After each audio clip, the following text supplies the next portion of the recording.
In the quiet suburbs of Evergreen Heights, a mid-sized city nestled in the rain-soaked folds of the Pacific Northwest, Emily Harper once believed the world was mostly kind. At 24, she wore her auburn hair in a messy bun that smelled faintly of espresso grounds and vanilla syrup. She opened the coffee shop at dawn on weekends, closed it at 10 on weeknights, and in between she laughed easily with customers who asked for the usual.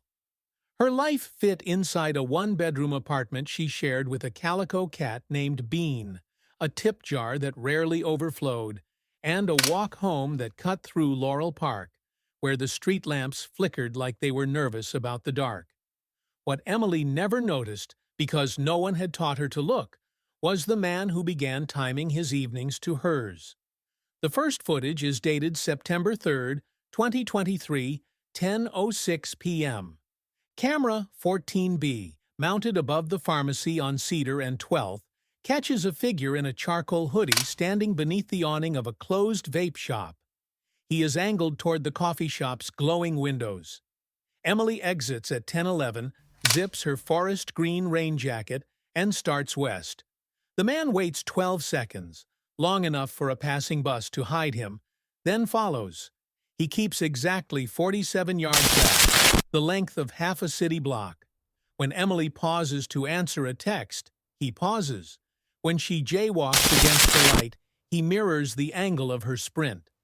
The camera loses them both at the edge of its frame. Night after night, the pattern repeats, captured by 8 different lenses. The ATM outside the credit union, the doorbell cam of a craftsman bungalow, the traffic light at Pine and 13th.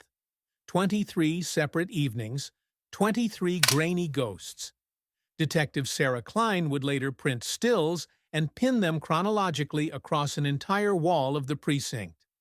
Seen in sequence, the images look like a flip book of predation. The same hooded silhouette growing bolder, closer, hungrier.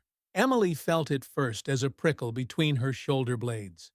September 15th. She had stayed late to count the till with Marco, the barista who played lo-fi beats and dreamed of culinary school. She left at 9:30 with the breakfast shift girls.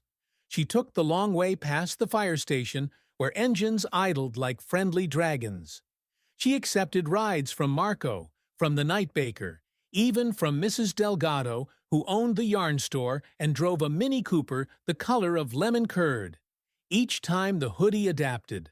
Once, he rode the same city bus 3 stops behind her, head bowed over a phone that never lit up. Another night, he waited inside the glass shelter at Laurel Park, pretending to study a schedule he already knew by heart. Leah noticed the change in her first. Emily, who used to dance around their kitchen singing off-key Taylor Swift, now triple-bolted the door and slept with the lights on.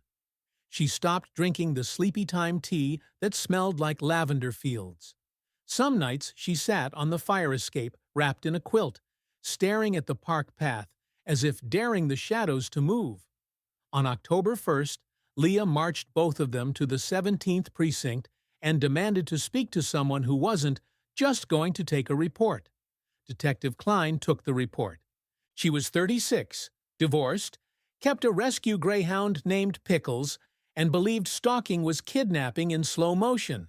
She pulled every frame the city's cameras had stored for the last 30 days. By the time she finished, the conference table looked like a crime scene mosaic. "He's not wandering," she told her sergeant. "He's rehearsing." They assigned a patrol to sweep the park every hour. They gave Emily a panic button the size of a matchbox. They parked an unmarked sedan outside the coffee shop. And still, on October 18th, the hoodie won. 10:27 p.m. Emily locks the gate, waves to Marco through the window, and steps onto the sidewalk. Rain needles down in silver threads. She wears noise-canceling earbuds, but no music plays. She wants to hear the world tonight. The hoodie steps out from behind the dumpster 20 yards back, closer than he has ever dared. Emily senses the change in air pressure, the way prey feels a hawk's shadow. She walks faster. He matches. She jogs. He lengthens his stride. At the mouth of the abandoned Quick Mart lot, where plywood covers broken windows and the lone street lamp stutters, he breaks into a run. The camera on the utility pole catches 12 seconds of horror. Emily's phone arcs through the air, screen cracking like ice. Her canvas tote spills lip balm, keys, a half-eaten granola bar. The man's gloved hand clamps over her mouth. The other snakes around her waist. She kicks backward, heel connecting with shin. He grunts, but doesn't loosen his grip. A black sedan, older model Infiniti, dent in the rear fender, rolls forward from the curb, headlights off. The back door yawns open. Emily is folded inside like a piece of laundry. Tires squeal. By the time the passerby dials 911, the car is already 3 blocks gone, swallowed by rain. The city looked for her everywhere. Amber alerts flashed on every phone from Seattle to Salem. Dive teams dragged the Duwamish River. Cadaver dogs worked the park until their paws bled. Volunteers printed 10,000 posters. Emily's smiling face above the word "missing" in red.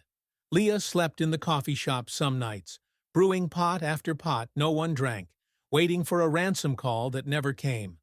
Detective Kline aged a year and a month. Daniel Reed's house sat 41 miles southeast, past strip malls and Christmas tree farms, on a cul-de-sac where kids drew hopscotch courts in sidewalk chalk. The neighbors knew him as the quiet IT guy who fixed Mrs. Lang's Wi-Fi for free. He mowed his lawn on Saturdays, waved politely, and kept his garbage bins spotless. Inside, the basement smelled of bleach and despair. January 14, 2024, 91 days after the abduction. 11:47 p.m. The temperature hovers at 33 degrees. Frost feathers the windows. Next door, the Nguyen family is watching a movie when the screaming starts. Not arguing, not a TV turned too loud. Raw animal screams that climb octaves and then cut off abruptly, as if someone has remembered soundproofing exists. They call 911. So do the Langs. So does the teenage babysitter 3 houses down. Dispatch logs 7 calls in 9 minutes. Officers arrive with lights swirling red and blue across iced lawns. They knock. The screams swell, then choke into sobs. A woman's voice, ragged, "Please, somebody." The door is solid oak, dead-bolted from inside. A rookie named Patel shoulders it open on the 3rd try. The main floor looks staged for a real estate listing. Oatmeal couch, IKEA bookshelves, a single coffee mug in the sink. But the basement door, reinforced steel, painted cheerful eggshell, stands ajar. A keypad blinks red. Down the stairs, motion sensor LEDs flicker on like a horror film. Emily Harper hangs in the center of the room, arms stretched overhead by chains bolted to a ceiling beam. She is barefoot, the soles crusted with old blood. A black latex catsuit clings to her like a second, crueler skin. The zipper is pulled to her throat, sealing her in. A red rubber ball gag stretches her jaw. Drool has carved pale rivers down her chin. When the light hits her eyes, hazel, once bright, they focus on the officers with the frantic gratitude of a castaway spotting a ship. Reed is upstairs in the kitchen, eating cereal straight from the box. He wears plaid pajama pants and reading glasses. When the sergeant cuffs him, he sets the box down politely. "You're early," he says, as if they've interrupted a scheduled appointment. The search inventory reads like a devil's catalog. 312 printed photographs in chronological binders. 4 terabytes of video labeled by date. A laminated map of Emily's walking routes with pushpins in red. A journal in neat engineer's handwriting. Day 47. She cried less today. Progress.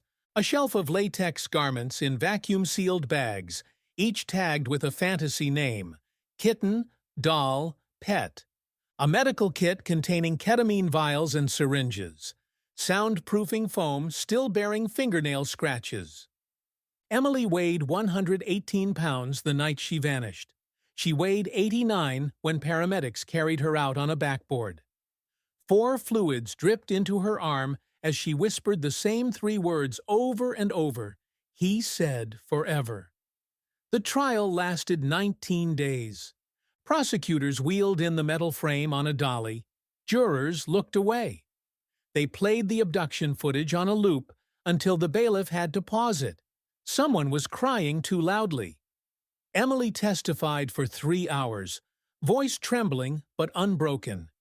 She described the first morning she woke chained, how Reed brushed her hair and called it our routine.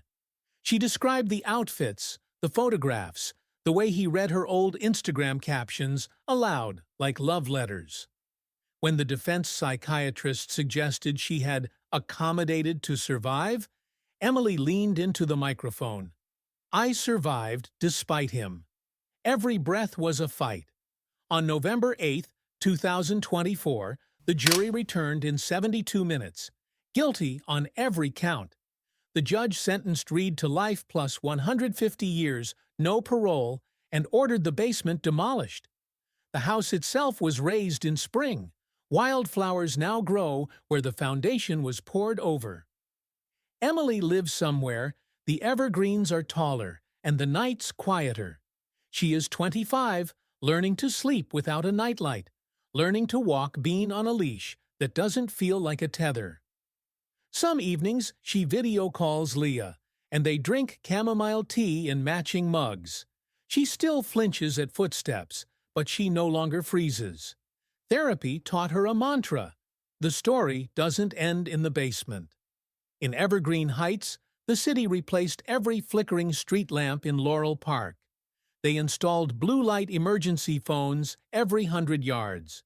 The coffee shop added a shuttle service for closing shifts. And on the wall behind the register hangs a small brass plaque in memory of the nights we walked alone.